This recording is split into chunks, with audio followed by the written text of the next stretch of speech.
Have you ever created goals or resolutions that you haven't achieved? If so, do you know what the cause of that is? Hi, my name is Stephanie. I'm a therapist on Long Island, New York that specializes in the treatment of eating disorders and body image issues. If you liked this video at the end or found it helpful, please consider giving it a thumbs up and please consider subscribing to my channel if you're interested in learning more about eating disorders, body image issues, general mental health and well-being, and therapeutic tools.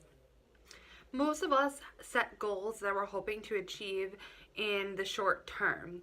And a lot of times, unfortunately, we don't have the correct follow through to actually achieve those goals. And something that really is a reason for that is because we set these huge goals and it just almost makes it so that it's so unachievable and unattainable in our own minds because it takes a while to get there that we start giving up very easily. And we don't have a specific goal in mind that we're really looking to achieve in the shorter term, to achieve the longer short-term goal. What is the solution for this? The solution is to create what we call SMART goals. Yes, SMART goals. SMART is an acronym, and this acronym and really working through the SMART goal process is really beneficial in creating goals that you can actually achieve and that you're motivated to achieve. So what the acronym stands for, and as you know, how you spell SMART, S-M-A-R-T. So we have S is specific, M is measurable, A is attainable or achievable, R is what's relevant or resources, and T is time. So what I'm going to do to help explain how the process of SMART goals work and actually work the process with you, I'm going to, go through the process with a goal that is separate of eating disorders, if that's something that your goal is more for, or for people who are struggling with eating disorders, they also have other goals as well, so that's going to help in that end. And then afterwards, I'm going to go through the SMART goal process in terms of eating disorder recovery and how that might look like. A goal that a lot of people like to set is to travel more, and that is awesome. However, it's not a very specific goal. So I'm going to work with that for now and show you how the process works. So let's start with the S. S stands for specific. Travel is not very specific. Travel it's just a very global word to describe what you're looking to do. Let's break down this travel goal a little bit more in order to really see where our specifics is coming in for our SMART goal. So in order to travel, you need to, make a destination, right? So if you're going to travel alone, you might want to do something a little bit more local just to get the idea if it's your very first time that you're doing a solo trip. And of course, if you're traveling alone, the other part is money. You need to have a budget for making that be able to happen. So let's break down that goal. Perhaps the very first thing that you need to start working on is your saving. You're saving money in order to make that trip happen. Let's say for myself, as you know, I'm in New York and I want to start solo traveling. And Florida is somewhere that I'm deciding that that's my travel spot. One is because I've been there and I'm familiar with it, so it's probably a good place to start, and it's also on the same coast, so I am a little bit probably more able to complete that task alone for my very first solo trip. So one of the specifics for my goal is to make enough money or to budget enough money to travel for a solo trip to Florida. Even more is required here. If you're looking to travel to Florida, you can't just have a generic savings goal. You really need to look into exactly what you're going to have to save. So for the specifics, I really would encourage you for this instance to list out everything that's associated with it. So the travel to Florida is the specific. However, what do I want to do in Florida? How am I going to get there? Am I going to need a plane fare? Am I going to take a bus? What am I going to do in order to make that trip happen? So everything that you can think about that you need to plan for that trip, that'll go into the specific section because that's going to help you to gauge how much you actually need to save in order to make that trip happen. So let's say you do all of that, you calculate everything, and for just easy math's sake, we're going to say you need $2,000 in order to budget for that trip to make it happen. I would write out in that specific section I need to save, or I would like to save $2,000 to make my solo trip to Florida happen. The second part is measurable in the SMART goal. So measurable in this case is referring to the money. And how are you going to know when you hit your goal, and how are you going to monitor your progress? So how are you going to monitor the money that you're going to be putting into this goal? Are you going to have a bank account separate for it? Are you going to have an envelope fund? In this case, if I'm looking to save $2,000, how much money does that mean you have to put aside each week, and how are you going to do that? So let's say you have a couple months to do it, and you could do it if you put $200 aside each week into your budget for the Florida trip. Then that's how you would measure your goal, and that's what you'd put in the measurable section. The next section in our SMART goal is the A, which is achievable or attainable. And now what this means is, how are you going to achieve this goal? So that means, where's the money coming from? You want to list out all the steps that you need to take in order to make this goal happen. So what jobs you're going to work, how much you have to work, how much you need to save, how much you need to pull back. Maybe you need to sacrifice a little bit on other ends, such as social events, or buying yourself stuff in order to take a little bit extra of that money and budget it toward the Florida trip. So achievable and attainable is all the logical parts of it that you really need to figure out in order to make that goal happen. The R, it stands for relevant and for resources. Is it something that you have the resources for right now? Is it something that is reasonable for you to do right now? Or is it something that should be holding you back so that you don't do this right now? Maybe there's a health issue that you really can't leave the state because you have your doctors here, and maybe that issue will be resolved in a year, so maybe that's a better time.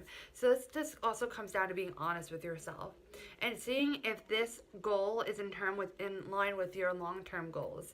If one of the long-term goals you have is travel, then yeah, because it's going to help make you more comfortable with solo travel if that's your goal in the long run. So then that's another question that you need to answer for yourself. Resources that you need to list is everything that it's going to take for you to accomplish this goal. Money, luggage, passport, well, not for Florida, but if you needed to go overseas, the passport, everything that you could possibly imagine, a bank account, in order to save your money. Other resources you need to think about are plane tickets or tickets for the bus, hotels, all food. Everything you have to think of in order to make that trip happen. And the last one is time. So you need to address all the time issues here, or the time things that need to be addressed. So when are you looking to have this goal achieved? And breaking that down, how are you going to monitor your goal? Will you look every week to see how close you are to your goal? And also, when are you going to start working on that goal? So everything that has to do with time will go into that category. And when I keep saying, like, put it in that section, I would really encourage you to write it all down and don't just have it in your mind, because SMART goals are something that really need to have a conscious level of thinking and really be very conscious and intentional with what your intentions are for those goals. So I'd really encourage you to write the SMART goals out and write everything that I'm saying to you in terms of what your goal is, of course. Let's now talk about creating SMART goals in terms of eating disorder recovery. So, of course, eating disorder recovery is the ultimate goal if you're struggling with an eating disorder. But if that's the goal that you have, it's going to be very discouraging, because not only is eating disorder recovery just very difficult as it is, it's going to be very difficult for you to get from point A to point Z without point B, C, and D. You really need to address the short-term goals that need to be accomplished in order to accomplish a bigger goal of eating disorder recovery. So for everyone, this is going to look very different, and it's very personal. So let's say, for an example, for eating disorder recovery, let's say right now you're struggling with having any meals alone. Like, you need to be supervised for all of your meals. So one thing that's going to get you a step closer to eating disorder recovery is being able to have at least one meal a day on your own, unsupervised, to be able to do everything that you're doing. So for specific, that's what it's going to be. I want to be able to eat one meal without needing supervision and be able to finish everything that I have to. And another thing I don't think I mentioned earlier, for specific, you also really want to look at the why. Like, why is that something that's important? Why is it something you want to accomplish? And why is it something that's going to be in line with a bigger goal? So for this, obviously, if you're going to be in eating disorder recovery, eventually you're going to have to be eating all meals on your own. So it's only the smart thing to do is to start with one goal, not one meal, to not overwhelm yourself, because that is huge. If you can start from going from not be able to eat any meals alone to one meal, that is a huge step in the process of eating disorder recovery. For measurable, this is going to be a little bit trickier. So measurable, it's not in the case of travel where we're looking at money, because money is very tangible. It's very easy to measure it. Now this is a little different. So there's two parts that I would say in here is for this particular goal. Measurable would be, one, how many days, if you're really looking at it, are you having that one meal unsupervised? And when will you know that it's accomplished? Let's say you could say that it's accomplished when you're able to do a week worth of every day having one meal unsupervised. And another way that you may really need to look at it, and I would encourage you to look at it at this point as well, is let's say if you have a lot of anxiety surrounding having meals alone, you need to then measure your anxiety and the intensity of your anxiety every day when you're having those meals alone. And maybe one of the terms that's going to help you know that you accomplished your goal is when the anxiety starts to decrease. So these are important measurements that you're going to want in this particular goal for eating disorder recovery. It's going to be helpful for you, trust me. So achievable, how are you going to logically be able to achieve this goal? So what I would suggest is looking at the meal that's easiest for you, because everyone has their own meals that are harder and easier. So let's say breakfast is your easiest meal. So that's going to be the goal, the meal that I would suggest starting with, because it's going to be the easiest for you, and at least you can then see how it's like, so that you can start to progress into other meals eventually. So let's say breakfast is your easiest goal, so that's going to be your easiest meal, so that's going to be part of your goal. So I'm going to have breakfast every day by myself. And how are you going to reasonably achieve it? Because especially with the eating disorder, there's going to be some complications there. It's going to be a part if you're preparing your own meals. How are you going to make sure that you are not skimping or doing something that you're not supposed to be doing if you're being unsupervised? And that might mean having accountability. Sometimes you're working with your nutritionist, you take pictures of your meals so that they know exactly what you're saying that you're consuming, and that could be helpful for you. You're not being supervised, but on the same end, someone could check your eating disorder while you're still early on in that recovery process toward that goal. Now, relevant and resources. A big part for the relevant part is to think about whether this is the right time. And for eating disorder recovery, that can be tricky. It would more than likely not be the right time to start to have at least one meal unsupervised if you just came out of a treatment program from a residential higher level of care, and all of a sudden you are in just normal life, maybe with an outpatient therapist and nutritionist only. So that's probably not the best time to really start that. And it would be something a little further on in recovery that more than likely would be the reasonable time to start that, because you still are adjusting then to when you just get released from a residential level of care, you're still getting used to just living alone again, or living normally on your own again, as opposed to being constantly supervised 24/7. So it might take a few weeks for you to start to get adjusted to that in order to then find that it's a reasonable time for you to achieve your goal. So just, again, being honest with yourself. And some resources that you're going to need. That's something that you need to look at as well. If you're planning on having the accountability with your nutritionist, you need your phone, or a camera rather, in order to be taking those pictures. You're going to need the food, of course. You might need, if you're required to measure your food, you might need measurements, utensils, however that looks like for you. And those are things that you reasonably need to in order to accomplish the goal. So that's also something you'd put into that R section. Now, time.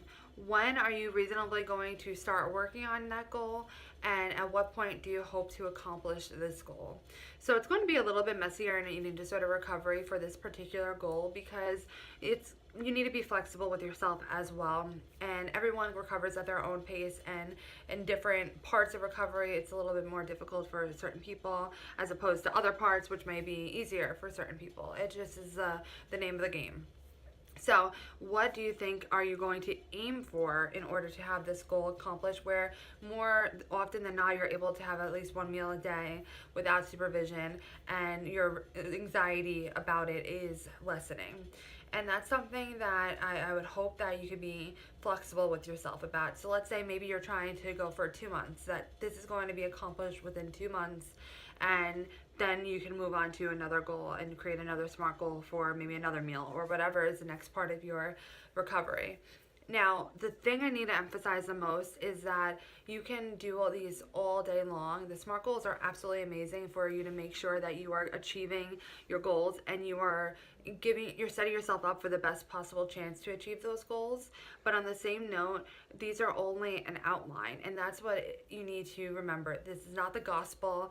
You're going to get messy with these, and I encourage you to do it. Look at it every day. Say, you might think of other things that you need to put in there. You might adjust other things. You might take out certain things, because goals don't just happen linearly. They are messy, and we need to learn from things that aren't working and change things that aren't working and improve on things that are working and all of that. So what's most important is being flexible with those goals and flexible with yourself, and forgiving to yourself and compassionate toward yourself. I hope you liked this video or found it helpful. If you did, please consider giving it a thumbs up. I'm going to be posting some more videos about goal setting and different ways to achieve goals and to really help you to set yourself up for the best possible chance at achieving your goals and your resolutions. And I hope that you stick around for those videos. I think that you'll find them helpful, if you found this video helpful especially. So please consider subscribing if you found it helpful and interesting. And if you want to learn more about any of this type of stuff that I talk about, I have a blog. I will leave that link in the description below. Please consider leaving a comment about what your resolutions are for 2019 and if you've ever used SMART goals before. If it's something that you found helpful, or any tips that you have for anyone to achieve those SMART goals or to use those SMART goals. Thanks for watching, and I wish you lots of wellness on your journey to finding your state of balance, and I hope to see you in my next video. Bye.